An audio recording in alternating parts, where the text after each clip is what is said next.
Grace to his peace from God who is, who was, and who is to come. Amen. So, this is April 1st. April Fool's Day. Are you planning any kind of pranks? Pastor Horner over in traditional worship told me that he went out yesterday, bought a bunch of plastic Easter eggs for the children's message over there. He's putting broccoli inside. He also told me he's going to put hot sauce in the marshmallow peach. So if he offers you anything, I would not suggest it. Did you know that since the 1700s, Easter has fallen on April 1st only 11 times? That's 3.5% for 318 years. Last time Easter fell on April 1st was 62 years ago, 1956.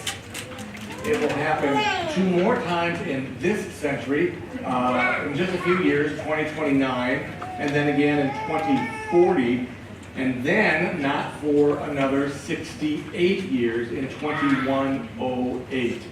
There might be a few of us here that will see that one, but probably not. Now, I love April Fool's pranks. I heard one just a couple of years ago on NPR. It was a great piece. And they were telling about how historians were desperately trying to interview all of the surviving World War II dolphins. These dolphins had been trained during the war to place magnetic bombs on the hulls of enemy ships. And so this historian was saying how the dolphins had these amazing stories about swimming in enemy waters, avoiding detections, things like that.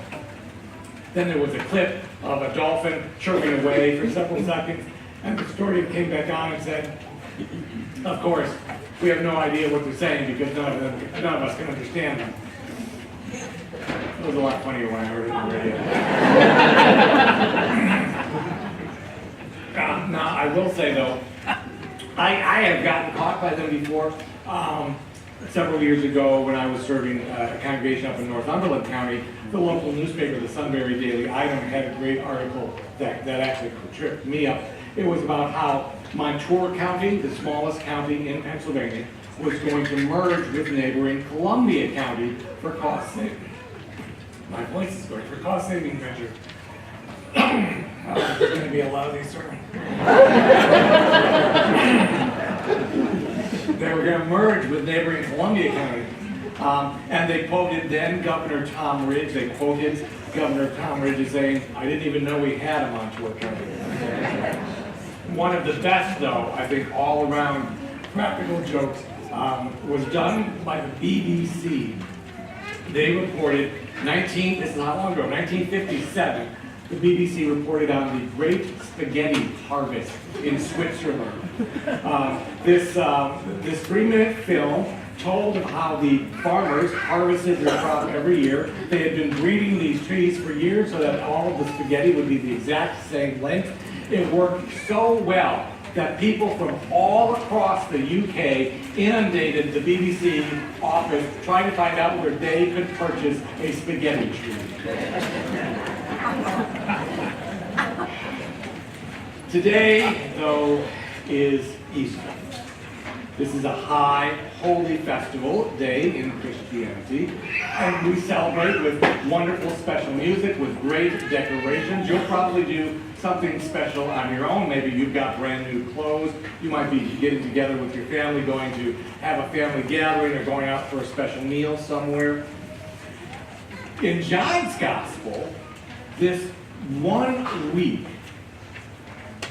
in Jesus' life takes up 9 chapters out of 21. That's nearly 40% of John's Gospel focuses on 7 days, on Jesus' triumphant entry into Jerusalem. We celebrated that last week, Palm Sunday. We waved our palms. In the Bible, we've heard about them putting the palms on the ground, laying their cloaks down, welcoming Jesus as King, as this wonderful new ruler. And then it moves. Thursday is arrest. Friday is execution. Saturday the day of burial. This 1 week, though, is barely mentioned in secular history. The primary account we get is from the Roman historian from the 1st century, a fellow named Josephus. And he wrote, "About this time there lived Jesus, a wise man, if indeed one ought to call him a man. For he was one who performed the surprising deeds and was a teacher of such people as accept the truth gladly. He won over many Jews and many of the Greeks. He was the Christ. And when, upon the accusation of the principal men among us, Pilate had condemned him to a cross, those who had first come to love him did not cease. He appeared to them, spending the 3rd day restored to life. For the prophets of God had foretold these things and 1,000 other marvels about him. And the tribe of the Christians, so called after him, has still to this day not appeared." It is kind of an odd day, though, isn't it? Going from triumph to tragedy to Easter morning, which today is April Fool's Day. And when you think about it, Jesus pulled off one of the best April Fool's jokes ever. Because we celebrate Easter as a day of joy, of wonder, of laughter, and the devil is the brunt of the joke. Have you ever thought about what makes a joke funny? I think it's that kick of discovery that shifts us, leads us one way, and then suddenly our perspective shifts, and we get the punchline. As example, so Pastor Johnson was celebrating his 60th birthday, and the congregation of St. Paul's decided to give him a present, a brand new suit. And he was so moved by the gift that the following Sunday, as he stood up before everyone to begin his sermon, he had a tear in his eye as he said, "Today I am preaching to you in my birthday suit." That shift of perspective makes a good joke. Hopefully you don't see it coming. That shift in perspective is what happens to Mary at the tomb on that Sunday morning. She did not recognize Jesus, even though he was standing right there in front of her. She didn't recognize him even when he asks her, "Why are you weeping?" It's only when he calls her by her name, when he delivers that punchline, that bam, her perspective changes. Mary was a confused, sad disciple. And then her perception shifts when she realizes that Jesus is not dead, that her Lord, her friend, her Savior is alive. Her perception shifts from that weeping, depressed follower of a dead teacher to a bold proclaimer of a risen Lord.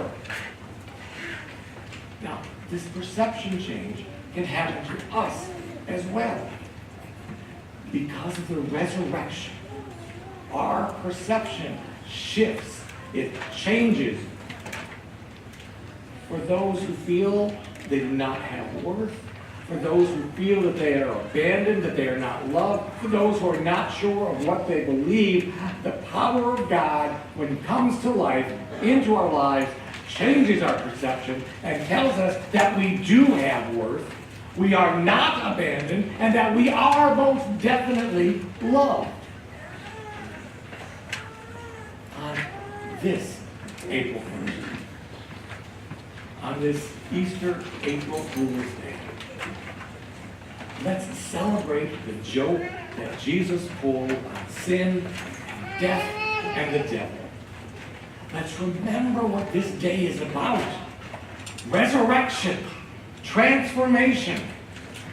For 2,000 years, the resurrection has transformed lives and given hope to those who have lost hope. Jesus started that joke on death and the devil on Friday. But today, Sunday, Easter, we celebrate the last, best, joyous laugh of all. Christ is risen. Christ is risen indeed. Alleluia. Amen.